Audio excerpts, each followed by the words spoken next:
Hi guys, so this was our exercise. I hope you guys tried to solve it. Let's solve it together. Okay, so first of all, you had to store this in a string. Let's do this.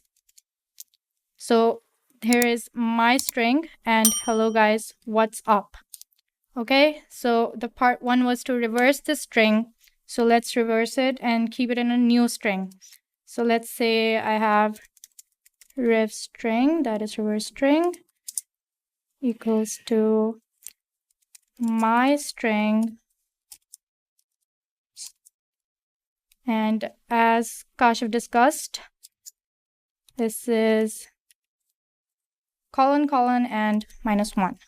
Yeah, that should do. And then we just want to see the reverse string. So cool, this is the reverse string. And now the part 2 was, let's see the part 2, it was to print out the second part of the reverse string. Okay, how can we do that? So let's say we have the second part would be from the right side. It should be the, let's say, -1, -1, -2, -3, -4, -5, -10. So it should be -10.